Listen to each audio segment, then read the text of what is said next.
fact, I've gotten some homages from some kudos, if you will, buried in some popular movies that were told specifically to me was by individuals out of the entertainment complex. Oh, look, so-and-so is a writer on this, and he put in this little thing here because he reads your material, and this is just a way of, an Easter egg is the term in computing circles, right?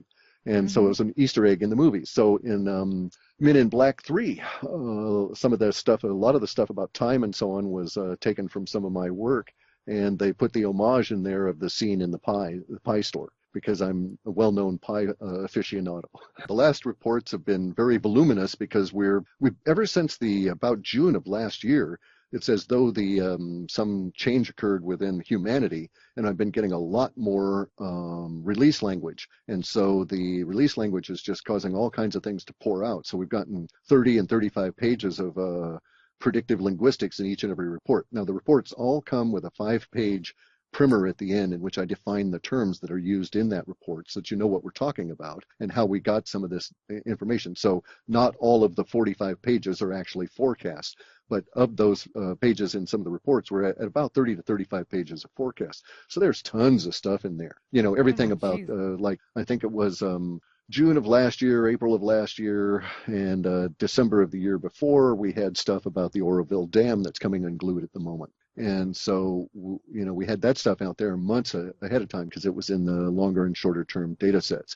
And so recently, we've had some data sets about, there's just all kinds of stuff. The economics, the Pizzagate, all of this sort of thing is anything that shows up to a certain level of economic or of emotional thresholds, I'll examine. Now, I don't put in a lot of stuff because much of it is repetitious from one report to the next, and I just really want to concentrate on what's new. We have 5 really rough years here in the USA to go through as the currencies die around us and are replaced by new medium of exchange. It's like being riddled with parasites. You take the medicine, very nasty a period of expelling them, and you're clean thereafter. You feel better, and then you go on. And that's what we have to go through.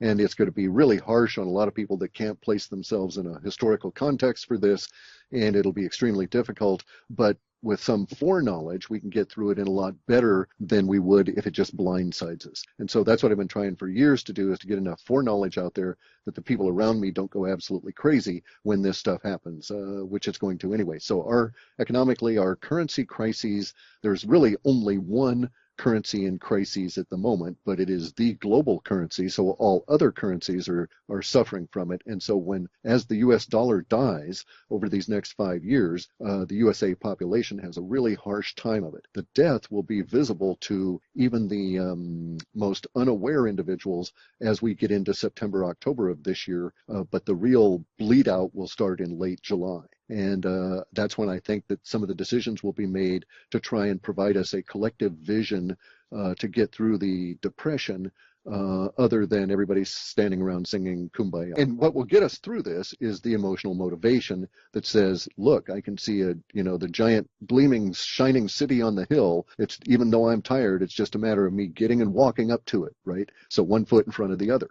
And we just need that kind of an attitude and something to strive for to get us out of this. And I think, to be honest, that the amount of energy and trillions of dollars that have disappeared need to come back to us. But see, this is harsh though, okay? This is where we get really harsh. And we have to face up, in no offense to your gender, but I say we've got to stand up and man up, because here's what's going to happen. We know that there's millions of people in our society, in our social order, 350 million people in the USA population. We know that there's millions of these guys that are working in holes in the ground, figuratively, on reverse engineered space alien technology and stuff. We also know that the organization that allows that to continue and supports the secrecy has done terrible things for 60 years, and other millions of us have suffered as a result of that secrecy. And those of us that have suffered from it have got to come to terms with it, not be whiny about it. And we have to understand we've been trashed and victimized. We will not be made whole from this. The thing we can do is to try and recover our lives and build out from here on some of the stuff that has been hidden from us, but basically acknowledge that we can't demand retribution if we're going to have this society survive. So we can't spend the next 100 years trying to punish the bad guys that have been hiding this stuff from us for 80 years and killing anybody that got too close to the stuff and spilling the beans. And all these poor people that got too close and died, who many of whom, are my brothers in that regard, right? It would be me in other circumstances. And we have to accept that bad things were done, and there is no recompense for that. We can't make these individuals whole. The best thing we can do is to live well as our revenge against the bad guys, if you will, but also cut some slack and allow the bad guys to live more or less unmolested, but now as our slaves instead of our masters. In some of these cases, like my point going to this, though, is we face such real serious problems for the species as a whole over these next 100+ years that it would be a shame for us to be diverted into a truth and reconciliation effort at a whole social order, when really what we need to do is to put that aside, let some individuals that are really concerned with it work on it, while the rest of us get back to building what's going to be necessary to get us to survive. We're going to have to move our agriculture into other forms of energy. That's got to be electrically powered. We've got to have auxiliary energy for it. We've got to get it under some form of protection from the elements. We've got to decide where it'll be safe to grow. Maybe we're going to have to grow vast quantities of food floating in the ocean, simply because that's the most easily accessible area for solar radiation and flat, free land, if you will. So we have a lot of big decisions that we have to make, all of which we can implement once we get into this issue. And I'm not saying get over it, but I'm saying let's get into it. Everybody that I detest, everybody in the power pyramid that is non-human in that regard, has an anti-human agenda. We still need them because they have a historical knowledge of how this stuff works, how it came about. We'll need them for a number of years, and we need to go on in, and we need to drive a bargain. And so here's the thing. There's a lot of people that have been co-opted, a lot of people that were forced into the circumstances. But I'll tell you something that's factual, okay? A very personal, private family kind of a situation. My father was way up in the military, okay? He got a battlefield commission in the Korean War for heroism. By the time we'd come to 1968, he had gone through enough levels of service as an officer in the military that he was an aide, a liaison aide to the president, Lyndon Johnson at the time. My dad was also in the chain of command that dealt with the Democratic convention protests there and saw the strife and everything. So here's the thing. When my father got close enough to the power centers to see how evil it was, even after having gone through 2 tours in Vietnam, Korea, all of these kind of things, as a hardened officer, and he led he taught people combat techniques, so, jumping out of airplanes, all of this kind of stuff. A ranger kind of material, right? And after all of that, when he got that close to the power centers in Washington, D.C., at the culmination of a career heading towards general, in one afternoon, he pitched it all away and volunteered to go back to Vietnam to get away from it all because of what he saw there.